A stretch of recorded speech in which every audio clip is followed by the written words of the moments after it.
Hello everyone, welcome to Gotezu's chat room. Today we have our guest Dr. Alaparthi Sudarshan Kumar. He has been a renowned consultant and trainer in the fields of organization development and human resources management. He has rich 4 decades of experience and was associated with NPC, the National Productivity Council, for almost about 33 years. And he has retired as Director, Behavioral Sciences and Regional Director. He has been working as a corporate productivity and HR consultant and trainer.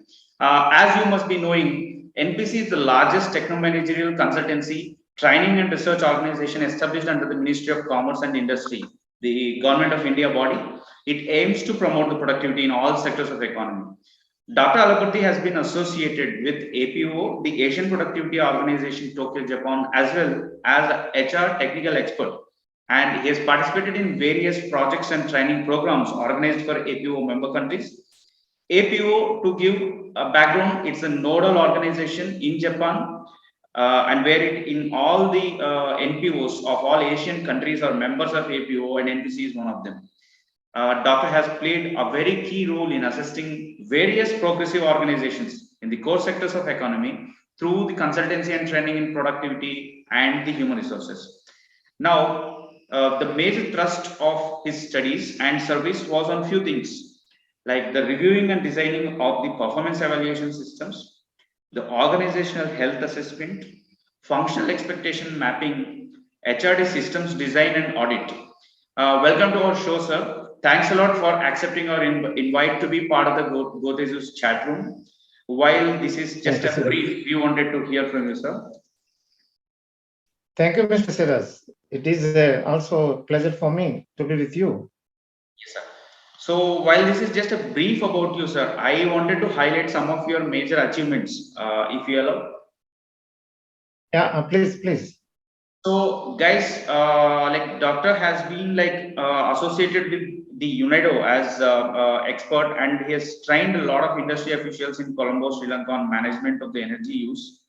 He has been an APO HR technical expert and trained industry officials from APO member countries on the CRM and service innovation, from Fiji on measurement of HR effectiveness.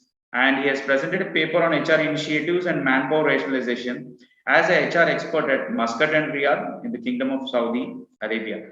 And he has also been associated as a national expert from India and as a team member in the APO research project on change management in the public sector.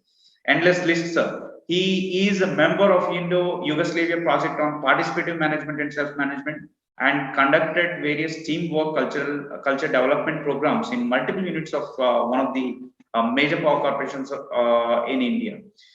We have a lot to hear from you, sir, and we are all excited at Gotezu. And let's hear from you some of the aspects, sir. So the first question which we would want to ask you is, sir, I think we are now seeing a pandemic and there is a wave again. So we are into that wave, and I think it's going to be the same for next probably some years.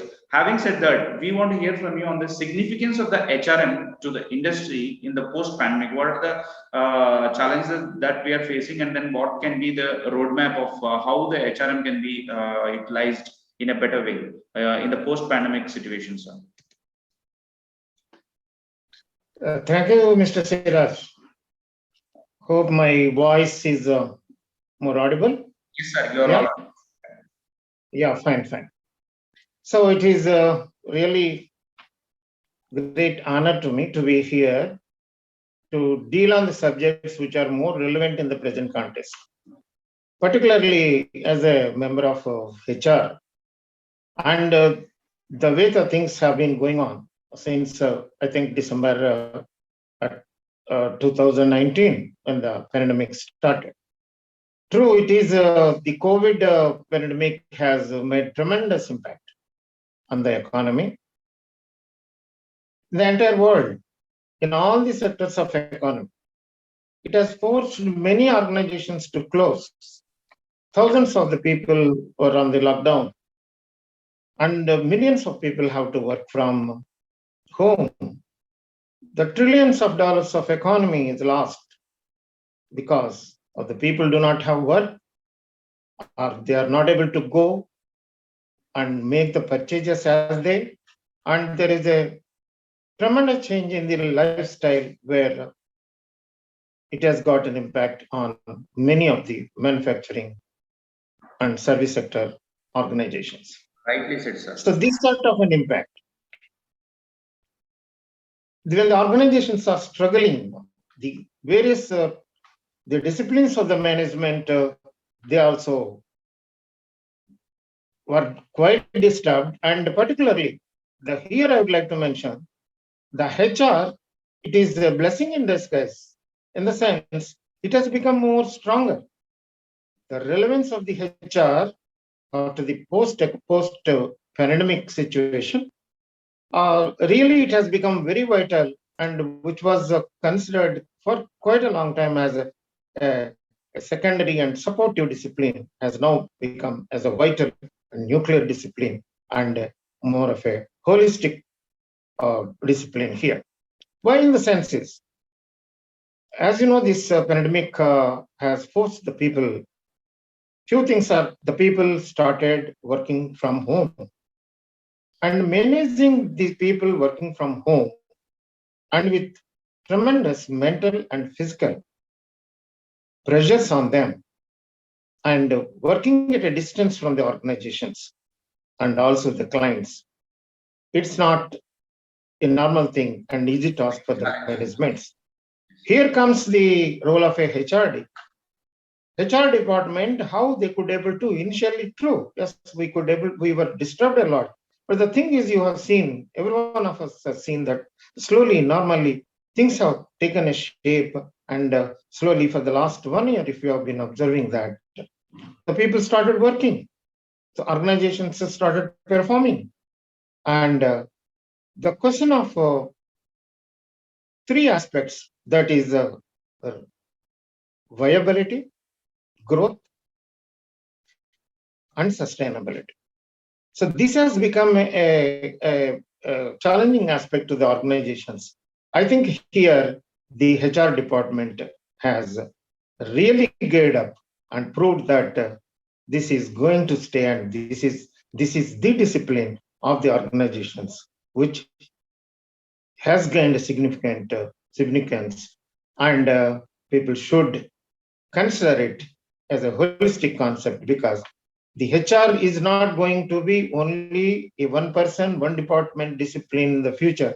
It is going to be the HR as a total quality. It is a total HR in the sense everybody, every executive in the organization has to have a HR attitude and competencies. So here are a few aspects, I think, which have disturbed the organizations. We would like to have a look at that. So one thing is remote working. I think most of the people, nearly 70% of the population in the organizations, they started, except maybe manufacturing sector, and there also 50% of people only were allowed to. The remote working got various aspects in addition to socio-economic. So the organizations, from the HR point of view, it's not only going to take care of the stress of the individual working at a distance and getting the better performance and meeting the requirements of the clients, but it is also become responsibility for the organization to have more social responsibility and have gone a step further to prove that these people are comfortable, their families are comfortable in the premises where they are working. So that has become a great challenge for the organizations. The second one is the increase in the data collection for the organizations. Earlier, there was not much need for doing this much of regular monitoring over the net and continuously online callings, continuously email sending, continuously having webinars, group discussions, because these things were not there. That much time was not spent by the organizations because physically people were present. So this much, an extension of the work and extension of the time, the people from the HR have to do that. Actually, transition from the designing for efficiency to designing for resilience. So this is the major thing which happened in the HR department. Then we require some sort of a skills upgradations, because the people who are working together in the organizations, they exchange normally. But the thing is, when you are talking on the online days, your communication skills and they have to be sharpened. And this is not a small task, because it has happened so abruptly to the organizations. So these people have to be trained and tuned, so that when the people from the home work, when they're doing and dealing with the people, to the stakeholders, so this has to reflect more positively about the organizations. They have to do it. There are certain the critical skills required for these people, because there is a lot of creativity and innovation is required. And these people, again, it becomes a part of the HR departments, because it's not only the people who are working, the people, the top brass is working from the organizations too. They are on online working, and which they never face so much requirement of the critical skills and continuous requirements and demand of the innovative and Right, sir. creative skills required. Like each So industry will be these are having its some of, own required specific skill set that is like kind of required. So that also will be yes, another problem in the area. Yeah. that is really a challenging task. But the thing is, we have seen that the HR department has uh, dealt so efficiently, and people started comfortable and going. Even you have seen from the examples, like small children in the age of the 5, 6, when they are online education, how difficult it was in the beginning. And now you can see even my granddaughter is very comfortable with the tab and Thanks online, to and all the comfortably automated takes care features of come it. with these platforms like Byju's and others.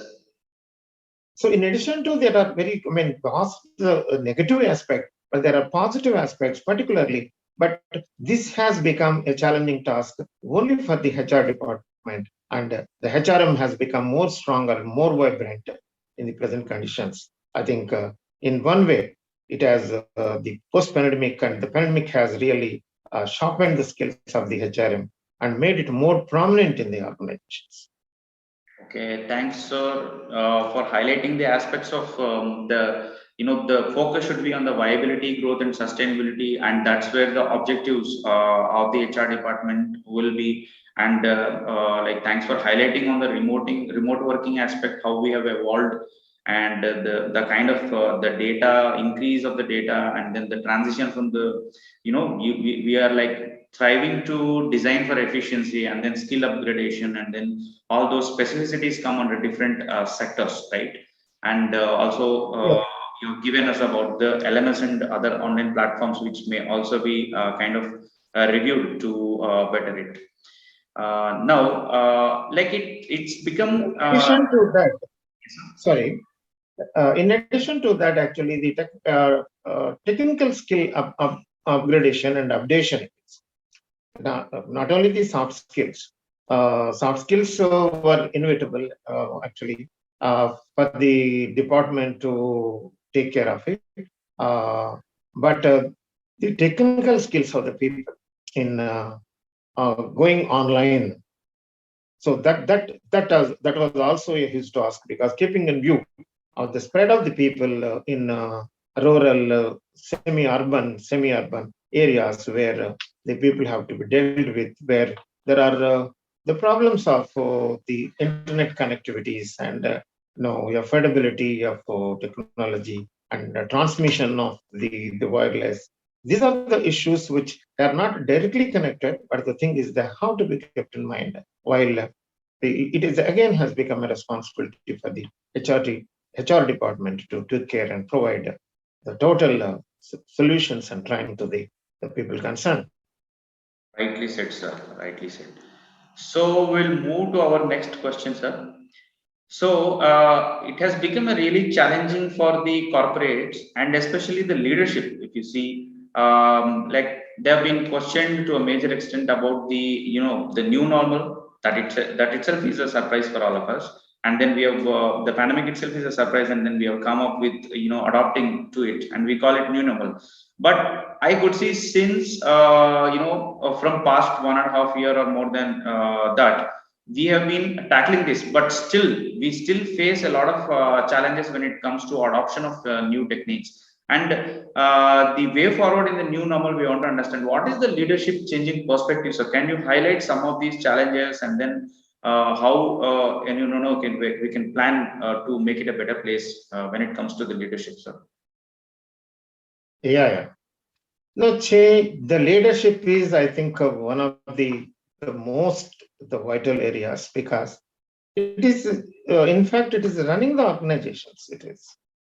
So the pandemic, when it has created so much havoc, the organizations are perplexed, because we were used to deal with crisis management, but that is at a different level at the organization. But it is at a global level, in the sense now we are in the digital era. So the most of the organizations are having connectivity and dependency on the networking with the global industries, and they are spread across the world today. You take any of the IT, any of the major engineering, any of the giant manufacturing sectors, whether it is a private sector or a government sector, they have spread over. So when we have been discussing so critical aspects in domestic area, when you have to deal with virtually deal with the international crossing borders, the leadership dimensions have to be entirely different. So that was the perplexity the management organizations have really felt. And question is how to manage in the uncertainty. It is not only uncertainty, it is an unpredictable uncertainty. It is. So this type of a thing, then they have posed some challenges to the leadership aspect, which they were dealing at the organizational level, department level, corporate level, internally it is. Now the challenges are more on new aspects, like how to deal continuously the volatile situation. Yes, sir. The disturbances which are continuously, and these disturbances not only within, and they are external. You are supposed to deal more internally, but at the same time, no, because the whole economy is disturbed, the whole industry is disturbed, whole borders are disturbed. So the question is that the dependency on, you look from the inputs which are required for the organizations. There is an uncertainty. There is the people able to meet with the requirement uncertainty, and there is a requirement of the customer. It has become a dynamic and ever changing, whether it is a product or a service. Continuous change. What you like yesterday, you may not like today. And due to the competition which is coming into that, the organization has to go. There is no choice left to the organization. It has to go for either expansion or diversification of the product, or a new product altogether. You have to go. Another thing is, it has become a dynamic process of a continuous improvement, whether you call it as a Kaizen. Continuous improvement is required in all the spheres, in addition to managing the people and making the people motivated and perform to the requirement of the client and meeting the targets of the organization. So it's a Herculean task for the people at the leadership level. So here the same problem like at the distance management. And moreover, many organizations, it's not an individual works, it's a teamwork. The team works, managing the teams and inspiring the teams. So physically inside the organizations is different, and virtually you have to inspire the people. Means it's the difficulty of the Yes. So that part of it is really. And another thing is, as we discussed, the conventional practices of the leaders, which day to day they have been doing for the last many years and getting results and comfortable within the organizations, and they are no longer. See, the organizations, a physical interaction of the customer. You take an example of the banking sector, for example. We have been comfortably going to the bank and dealing with that. And I think for the last 1.5 years, we have forgotten where the premises of the bank is. But you look from the internal part of the people who have been working, there is you realize that every bank you visit, there is a shortage of manpower.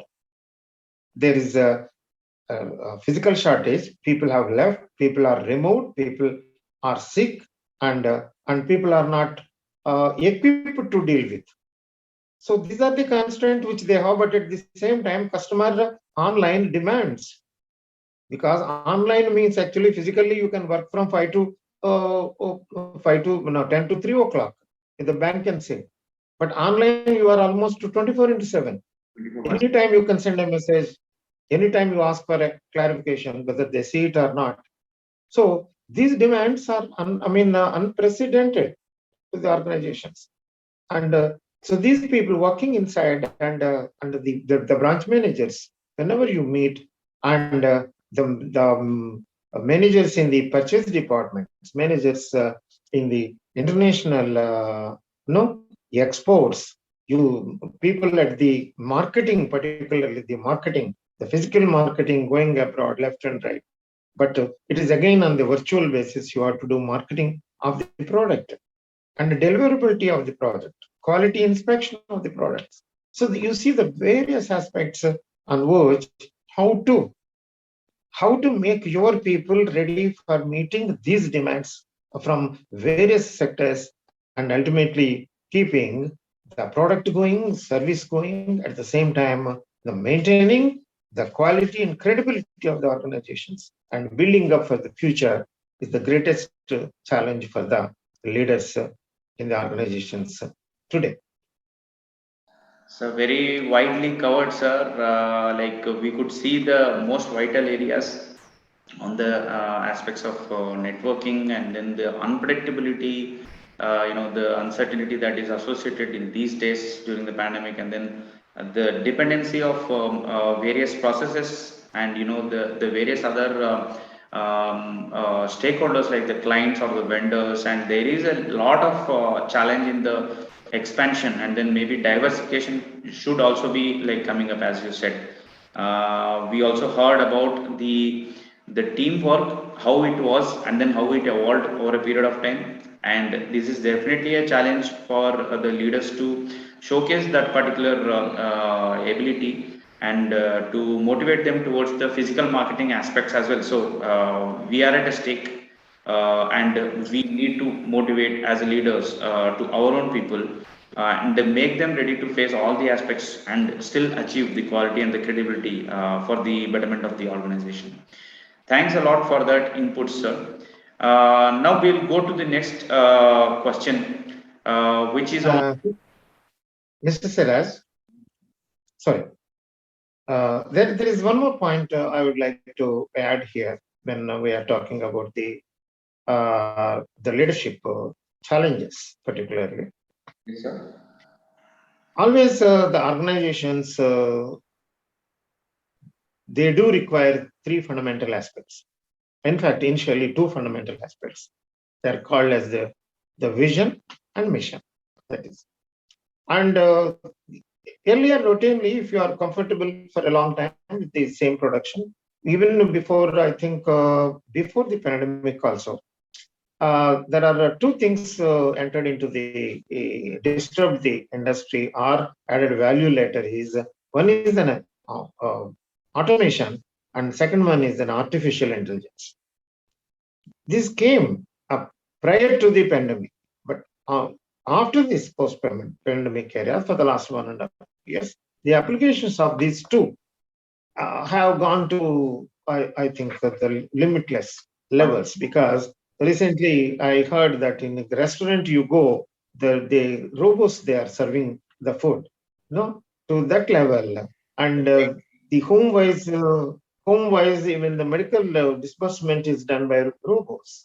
And driverless vehicles are designed in some of the countries for delivering the necessities of the people. Right, sir. So these things, when they have come, the formulation of a vision of an organization, because you do not know the next moment, next month, next year, what is going to happen, whether the product will be going to be consistent. Particularly, you see the field of an electronics, and the mobile which you are purchasing today may become obsolete within a period of 15 days or 1 month.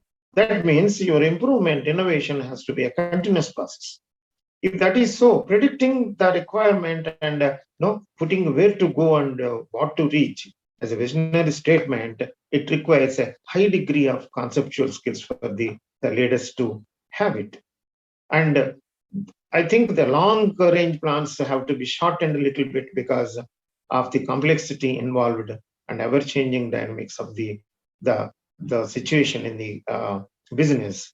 So that sort of what sort of a period, depending upon your product and your size of the organization, to what extent you can visualize and draw the visionary plan for the shorter period, whether it's 2 years, 5 years, 10 years. The next question is how to draw the roadmap, that is mission statement. Is here is the most complex for the leadership. It is now, as an individual excellence is two, the process excellence is you have to move. Because alone, if you are performing as an excellent marketing man, it doesn't serve the purpose. Alone, you are working as an excellent financial MD, it doesn't really help. But as a team, how excellently you are really able to meet the targets and the destiny which you have decided to reach.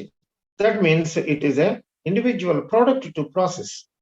So process changing, again, you require a different coordination skills and different understanding skills, a different working togetherness, and different the paternity and with which and compromising skills required, so that you will be going on together as a team and a process, deliver the goods. So this requires a visionary sharpening the visionary skills of the people, and making the vision statements, and also the making the roadmaps are also going to be a challenging task for the leaders in the future.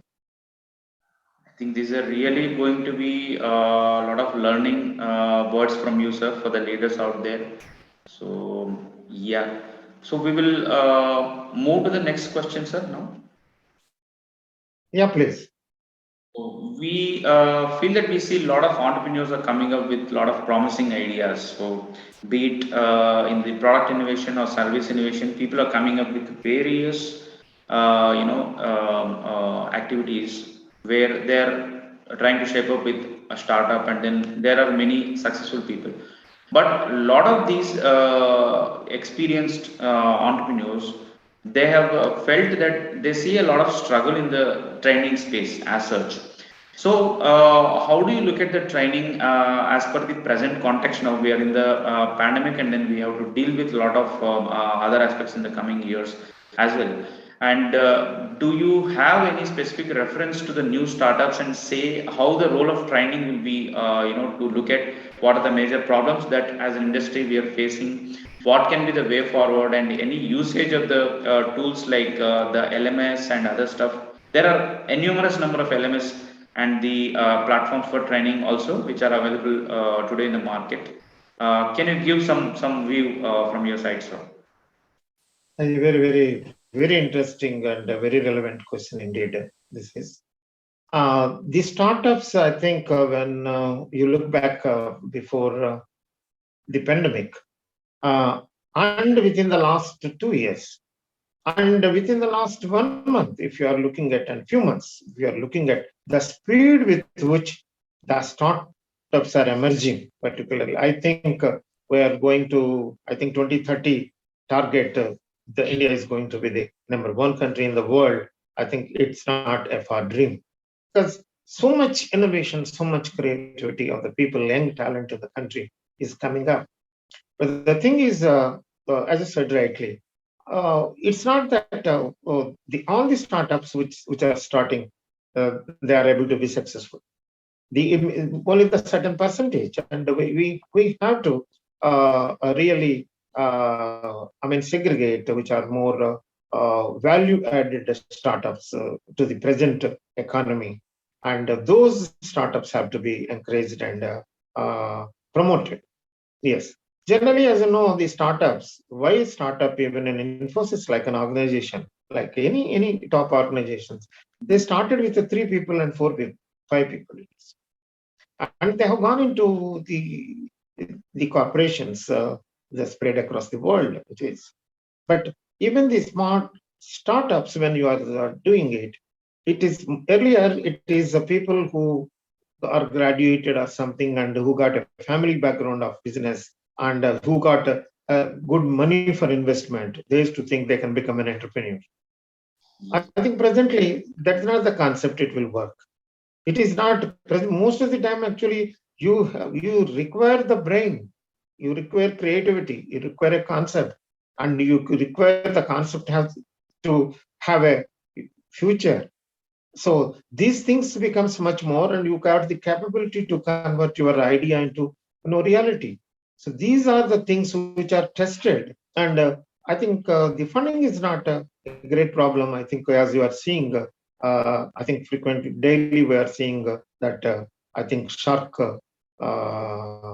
Tank India and Star Trek India, the most beautiful youngsters and so competent and so confident, and their comprehension about the business. So, and analyzing the business proposals made by the startups, within such a short span and taking decisions and funding within no time. The people are going with the checks of 25 lakhs, 50 lakhs, 1 crore, but with equity shares ranging in different percentages. And that we have never seen earlier.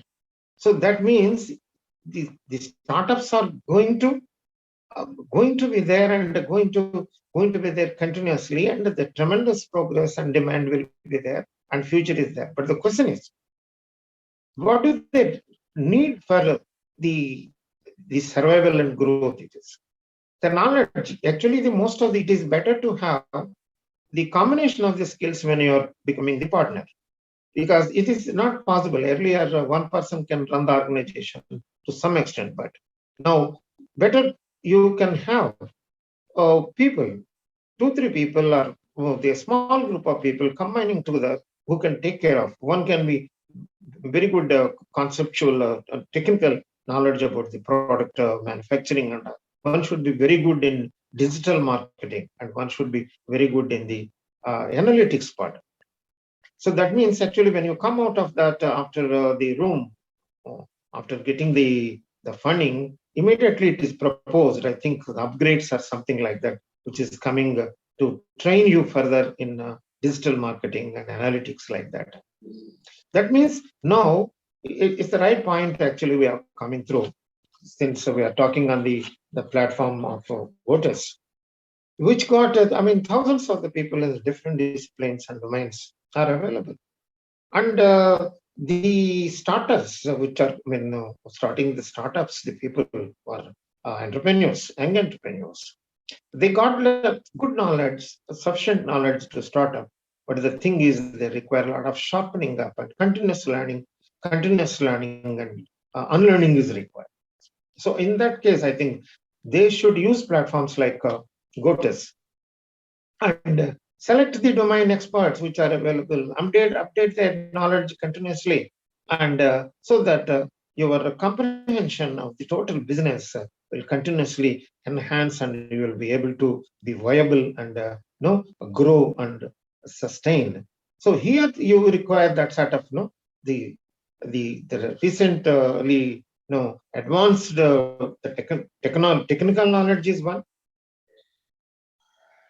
Technology application knowledge is one. And in addition to that, the soft skills and people skills are more. So that is the reason whether you are a high degree of technocrat or not, but it is a must for you to have HR orientation. It is because ultimately your product has to reach the customer. It is. The customer, it is told that there are three aspects which are very vital to the business. The first is customer satisfaction. The second one is customer retention. The third one is a customer acquisition. They said if you are able to succeed in all the three areas continuously, not sporadically, continuously, and you already become a successful entrepreneur. It is. So that's what it is told. And it's learning is a continuous process because the developments are continuous. So these startup people who are very young and dynamic, the focus on their base knowledge, correcting them, learning, unlearning, continuously going for updating the knowledge and on a continuous basis, and so that India will be able to see the bright future. I think number one is again not far off. I could see a lot of inputs that you have given, sir. Even back for our team, these are going to be definitely inputs of how we need to consider the training aspects, and then continuously engaging with the customer to bring the satisfaction. Of course, the acquisition is the first part, and then the retention and the satisfaction. And also, you have highlighted the decision making in a short span. All of these will require a lot of balanced aspects when it comes to, and only the training and the upgradations of trainings will definitely be a key role in making you successful in any kind of these aspects. At GoTezu, we are also trying to make an effort to bring the trainers from multiple dimensions and expertise to to a common platform. We are making efforts to bring in a value to the community through kind of bringing a direct association of the trainers out there and the learners, and then we are giving a freedom for the learners to have their own freedom in the choice of the trainers as well, based on their requirements. That is a bit of our efforts. While concluding, I would like to make a small statement. So we have gone through the discussions in the limited frame of time, and yes, now we can confidently say that HR is the discipline, and there are no doubts that the significance is not a question now. It is going to be the discipline, and which every executive, every organization is going to have, and it is going to be more comprehensive. It is going to be more holistic in nature. So it will be working as in totality. So the total HR organizations, it is total quality control, like that. It is everybody needs orientation at whatever the level it is, more higher up, more essential it is for the people to have the orientation of HR for the success. The last point I would like to mention is in all this progress, what we have been making, and the future when we are emphasizing. The one aspect is the most vital. Any individual, either an executive, an entrepreneur, has to remember is the time aspect. It is the time which is very, very, very, very vital, and the complacency doesn't work. Here, I just recall during my one of visits to one of the progressive organizations. At the entrance of the organizations, there was a message clearly written on the wall, so that every visitor, when he enters, he can see that. So that is written beautifully, like this. It is every day morning when the lion wakes up in a forest. Every day morning when a lion wakes up in the forest, it knows that it has to run faster than the deer to survive. The next message is every day morning when the deer wakes up in the forest, it knows that it has to run faster than the lion to survive. So at the bottom they say, that's a very great message, seriously. Speed is the essence of success. So friends, I think so there's no compromise on that, and we have to move. It is only the forward and move forward and fast forward, and So with the speed, so for the success. Thanks so much. Thanks a lot, sir. It's been great interacting with you, and these are seriously motivators for us as well as a lot of people around there.